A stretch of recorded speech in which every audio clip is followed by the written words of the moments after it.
Hi everyone, this is Anaitic, the Shoujo nut, and today I will be uploading a video on I guess controversial topic, which is I will not be pulling on Yae Miko. And I will explain myself why. Well, hopefully I can explain myself why in this video. So as per a couple of the commenters' requests, they wanted me to do my dailies, do the abyss while I talk about various topics. So I decided what better topic to talk about than my reasoning behind not pulling for one of the most anticipated characters in a long time. I can't even think of another character that is more anticipated in the game of Genshin Impact than Yae Miko. Now you are probably wondering, Yae Miko is coming out pretty soon, and everyone wants to pull for her even though we don't know anything about her kit. But how come you don't want to? Well, it's a very simple reason. Well, let me take that back. It's not a simple reason. There's lots of reasons. Some are more personal, while others are not as fair to the character, I should say. But for the more personal reasons, So for the more personal reasons, I already made it clear to everyone who has been on this channel that I am saving and pulling for Ayaka's older brother. And check out my video on why I want to pull her for her brother. I will probably make a couple of other videos stating why I am very set on pulling for her brother, and I am saving a little bit of Primo gems here and there for it. So besides the fact that Ayato is coming very soon, and we don't know which banner he will be on, because there's a chance he might actually be on the banner right after Yae Miko. So imagine this scenario. Yae Miko is on the second banner of 2.5, and then Ayato is the first banner of 2.6.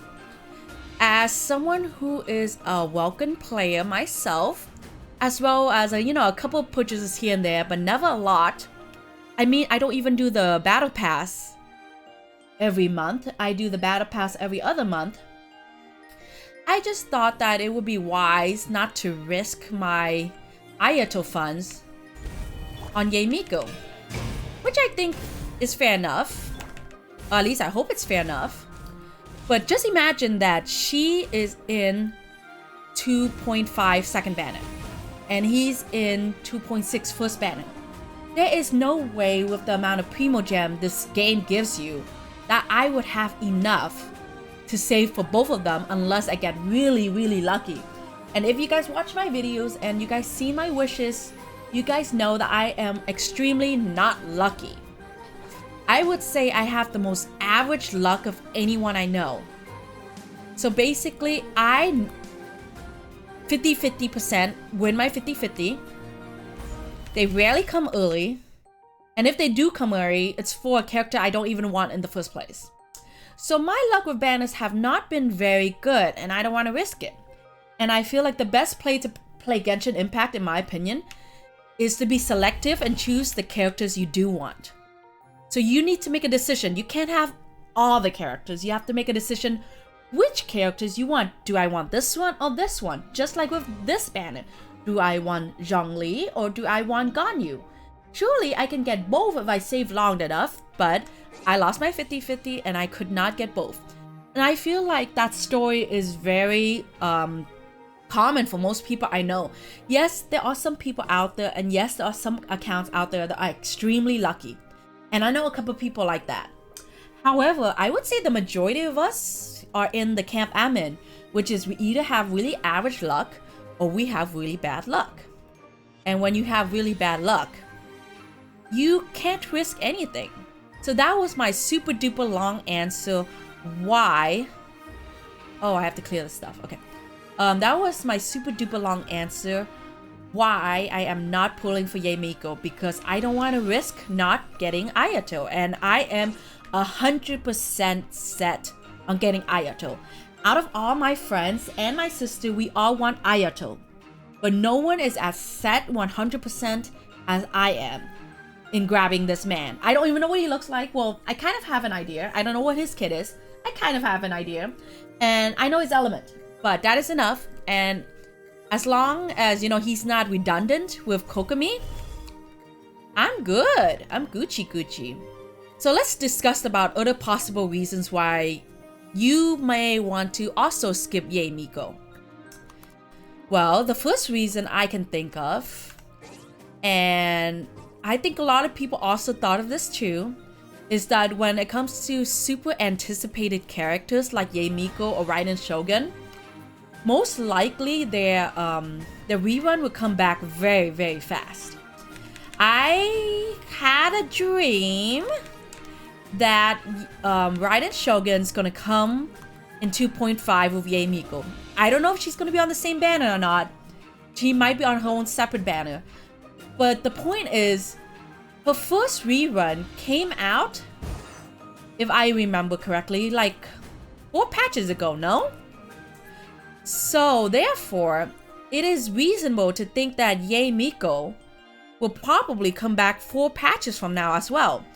Or if anything, it's not gonna take as long as Ganyu and Shao.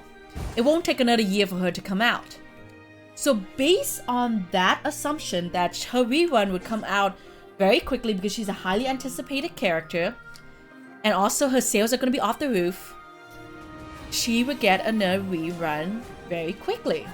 With that said, let's go on another assumption that, let's say her rerun is not gonna be quick. Because, you know, Ganyu is a very beloved character and it took her a year, I think over a year for her to come back. So that might happen to Yae Miko. So let's just work under a second assumption that Yae Miko won't get a quick rerun. Now you're like, okay, so should I pull for her or not? And what do you think? Well, I think... Hold on a second. Let me give this guy some wood. I'm always chopping wood, so I should have wood already. I'm such a hoarder, I hoard everything. See, 687 wood. Yeah, give me my Primo Gems. Thank you. I love when you get Primo Gems and you didn't really do any work. Because you were such a hoarder that you don't even have to go out and get wood. So what I was saying is, let's base on the assumption that her rerun won't come back quickly. Now you're saying, what is another reason why you're skipping Anaitic? There are a couple of other reasons why I'm skipping her as well. One of the reasons is, and I hope MiHoYo do something about this, it is the fact that Electro is not in a good place right now. What do I mean by that? What I mean is that the main DPS for Electro, and by the way, I do not count Razor as an Electro unit. He's a physical unit. But with that said, the main DPS for Electro is Keqing. And my sister is a Keqing main. And my sister said that her Keqing can't do as much damage as other people's main DPSs.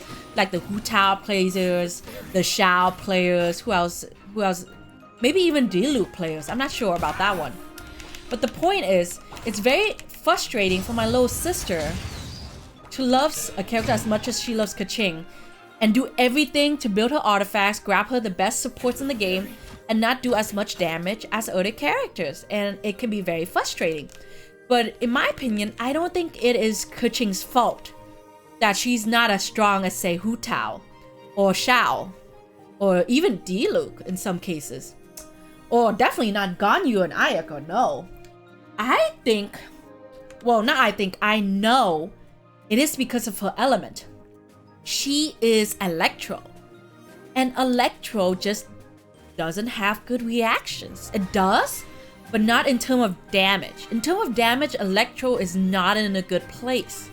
And you know, a lot of us who play Genshin Impact, we're playing because we want to see huge damage at times, you know? With that said, not only that, but the Electro Resonant is so bad. It is absolutely horrendous. If you guys just have to look at it here, let me pull it up real quick. It says high voltage, affected by Hydro for 40% less time, Superconduct overloaded and electro charge have a 100% chance to generate an electro elemental particle. Cool down 5 seconds. It takes you 5 seconds to get one electro particle. Isn't that insane? It's very valuable, those 5 seconds, when you're doing the Spiral Abyss, right? So the electro resonant is just really, really bad. And as many of us know, a lot of the electro units in this game need fissile to battery them. And if they need fissile to battery them, that's 2 out of 4 of your slots. Let's say you use Beidou. You can't use Beidou without fissile. And if you want to use Beidou with Raiden, that's a different story. We won't go into that. It's a lot of drama. But the point is, you are giving up 2 slots to have electro charge or superconduct or what was the last one? I don't know what the last one is. But the point is, you have to use up 2 slots. So you would like the electro element, the electro resonance to be superb, but it's not. So not only electro is not a strong element, it doesn't have strong reactions, it doesn't have huge numbers, the resonance is really, really bad. So what would Yae Miko have to do in order for her to be like as strong as, say, Hu Tao, a Ganyu, or a Ayaka? She would need a lot of help in order to do those things. And let's think of it like this. Maybe she is one of those characters that is future-proof in a way where she might work perfectly with Dendro. Because we don't know anything about Dendro, really. And you know how MiHoYo likes to build characters in order to sell them for the future. So they can build Yae Miko's kit to fit Dendro reactions.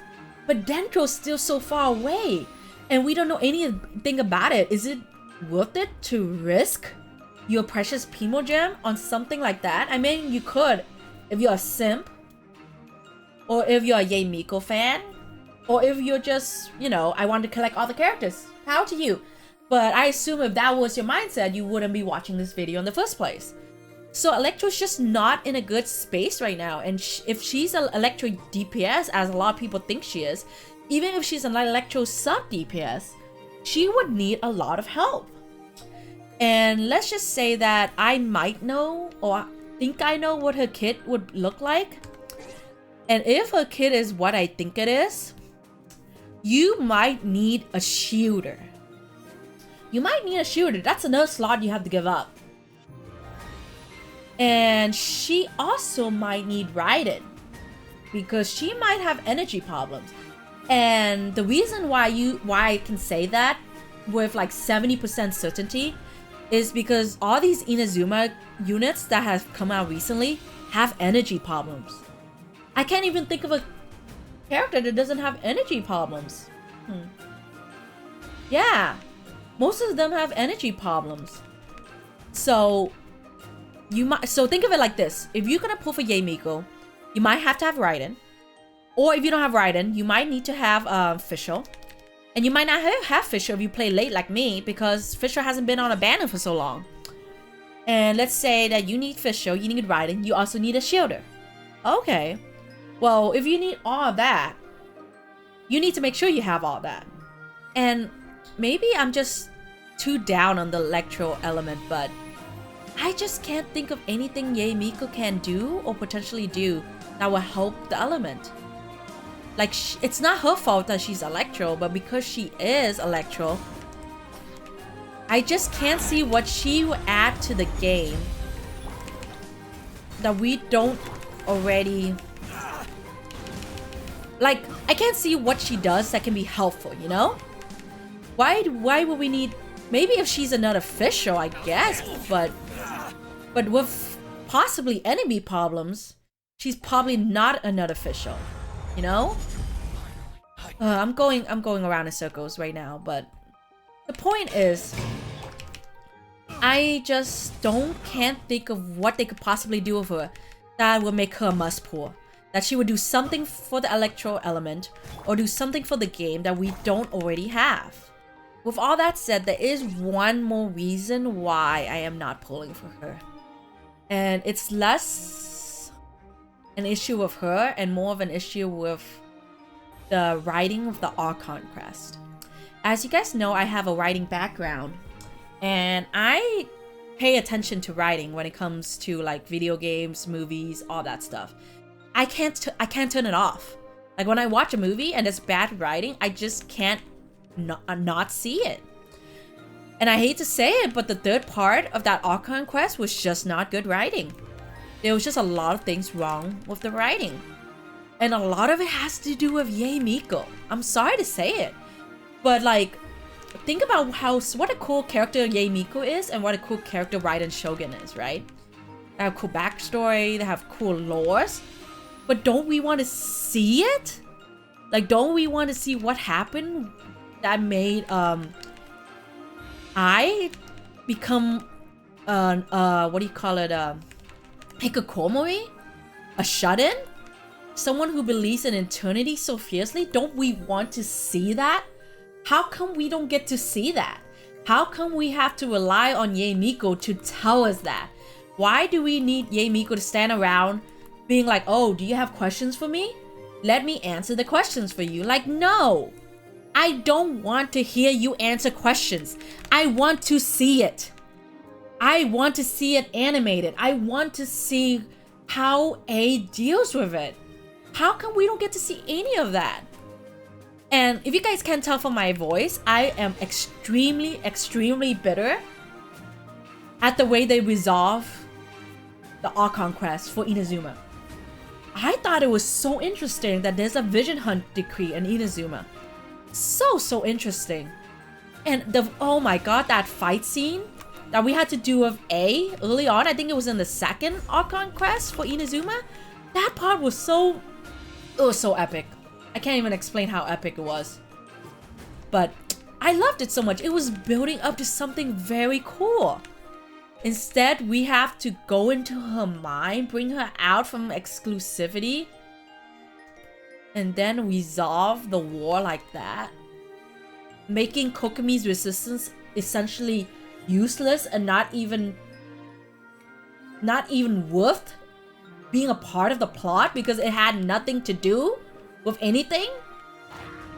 Like, Kokomi's whole backstory and then her whole part in the Archon quest was just rendered useless.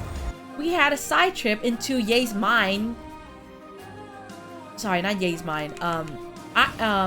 A's mind, thanks to Yae, to help her and resolve it. And I just did not like it. It was bad writing. Like, why did we do all these other things for? What was the point? If at the end of the day, all we had to do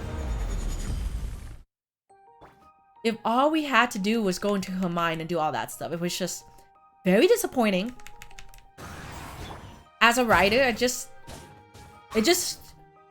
hurts me that the writing can be that bad. And Yae Miko is a huge part of why the writing's so bad. Because they basically used her as a mouthpiece. She's basically Paimon for A.